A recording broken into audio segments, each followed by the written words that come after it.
இன்றே டவுன்லோட் செய்து உங்கள் ஃபேவரட் ஷோக்களை என்ஜாய் பண்ணுங்க. அரவிந்தா, அரவிந்தா,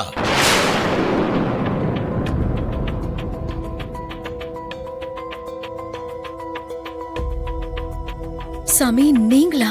வாங்க உட்காருங்க.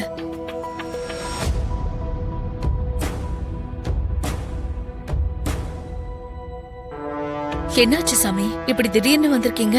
ஏதாவது சொல்லிட்டு போக வந்திருக்கீங்களா? அந்த வானம் அமைதியா இருக்கிற வரைக்கும் பூமிக்கு எந்த ஒரு பாதிப்பும் இல்லாம இருக்கும்.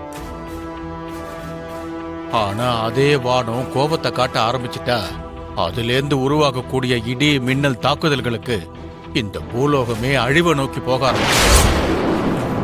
அந்த மாதிரி நேரத்துல தான் இந்த பூலோகத்தை காப்பாத்துறதுக்கு அந்த தெய்வத்தோட அருள் தேவைப்படுது. இப்போ இந்த வீடு கூட நான் சொன்ன அதே நிலைமையில தான் இருக்கு அரவிந்தா. நீங்க என்ன சொல்றீங்க சாமி? என்னாச்சு? இவ்வளவு நாளா உன் மருமகளோட ஜாதக சக்தி உன் புள்ளைய காவு வாங்கறதுக்காக விடாம துரத்துக்கிட்டே வந்தது. அதனாலதான் அவங்க 2 பேரும் பிரியணும்னு சொன்ன. ஆனா நீதான் கேட்கலையே. ஆனா இப்போ ராகுவோட கேது சேர்ந்த மாதிரி உன் மருமகளோட ஜாதக சக்தியோட சேர்த்து அவ வயித்துல வளர்ற குழந்தையோட ஜாதக சக்தியை சேர்க்க அந்த 2 ஜாதகங்களும் 2 விஷப்பாம்பு மாதிரி மித்ராவோட உயிரை விழுங்கிறதுக்காக காத்துக்கிட்டு இருக்கு.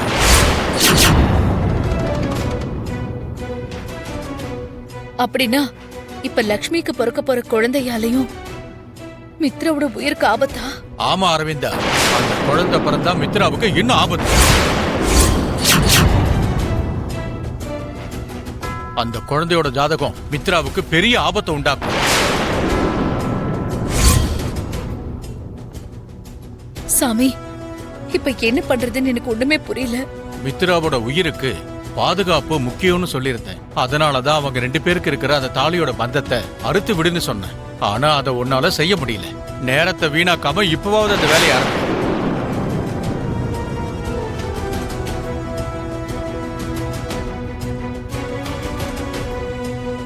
இப்பவாவது உன் மருமகளை முடிஞ்ச அளவுக்கு சீக்கிரமா மித்ராவை விட்டு பிரிக்க பாரு. அப்படி பண்ணலனா அந்த பொண்ணோட ஜாதகத்தோட அவ குழந்தையோட ஜாதகமும் சேர்ந்து மித்ராவை மரண குழிக்குள்ள தள்ளிடும். ஜாக்கிரதை.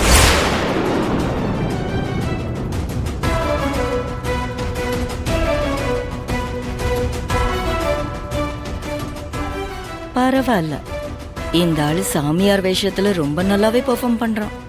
கொடுத்த பணத்துக்கு நல்லதான் வேலை பார்க்கறான்.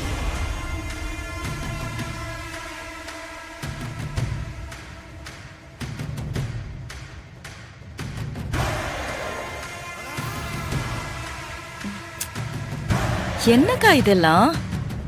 இப்போ லக்ஷ்மிக்கு பிறக்க போற குழந்தையால கூட மித்ராக்கு ஆபத்து இருக்கா? அந்த சாமியார் சொன்னது என்னமோ எனக்கு உண்மைன்னு தான் தோணுது.